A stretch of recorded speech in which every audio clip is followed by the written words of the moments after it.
Okay guys, this is part 2 of reading keywords for astrology. We are going to look at the moon. The moon. Okay, so first off, the dignity of the moon is Cancer. So that is the primary sign that the moon rules over. The detriment would be Capricorn. And I explained this in the last video, but basically, also the detriment means that it's harder for that sign to work in that energy.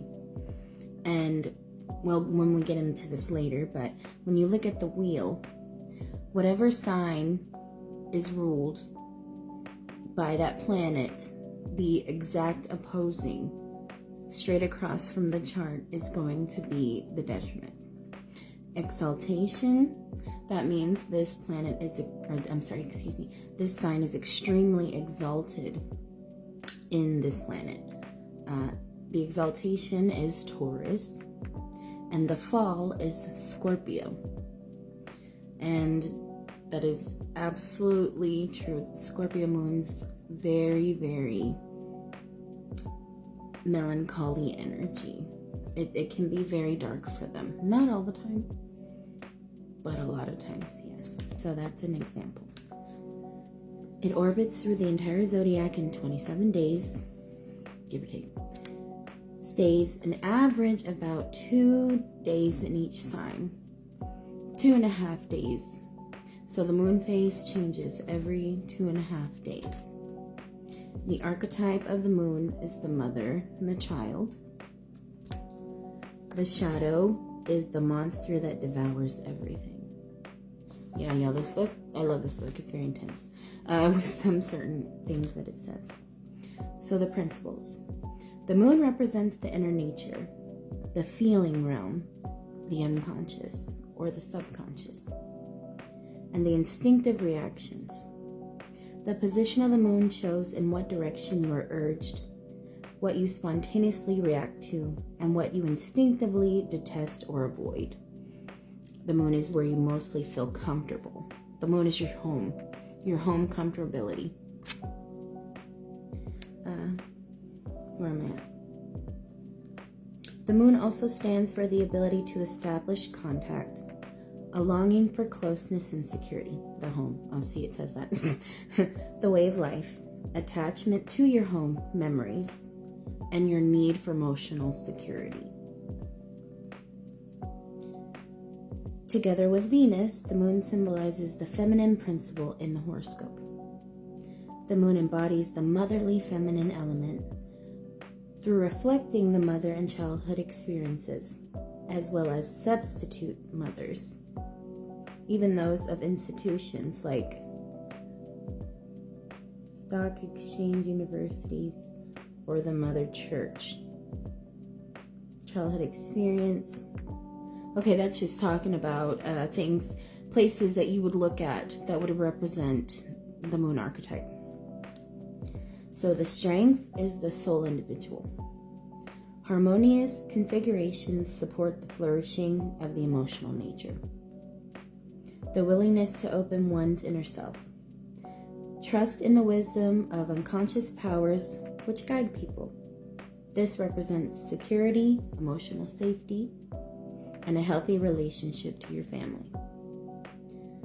The background, the homeland, especially to the mother and one's own motherhood as well.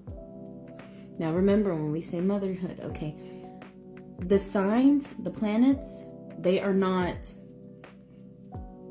strictly masculine and feminine. Remember that in the bigger essence, we're not talking about man and woman. We're just talking about masculine understanding and feminine. Right side, left side brain. Right? Anyways, excuse me.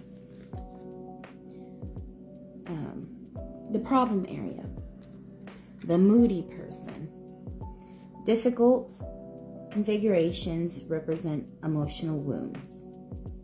Mistrust, fears, touchiness, unpredictability, as well as your vanity, smugness, laziness, or lethargy. So, I mean, it really does. Think about it. The moon is your emotions. The moon is a very, very, of course, important aspect of your life. It represents how you go about the world in your emotional body.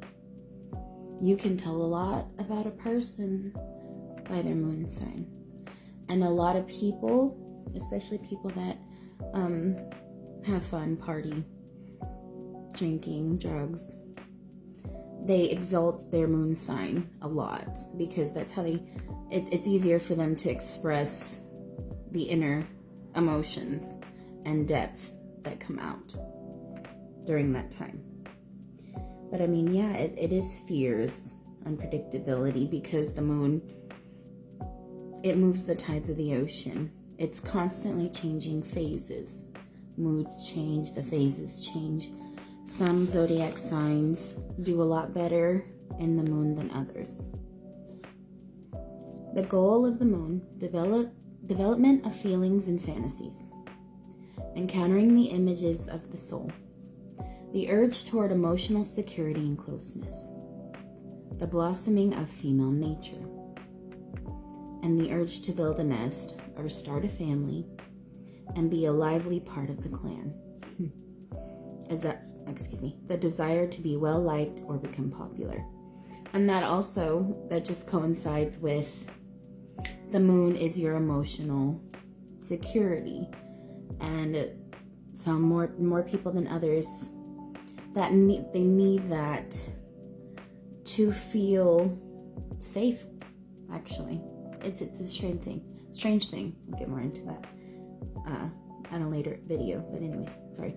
Representatives of the moon principle. Everyone in a serving manner. Caregivers, helping positions. Doctors, healers, nurses. Spiritual counselors. Therapists. And those representing dreams and fantasies in art, in writing, and in the circus and the theater.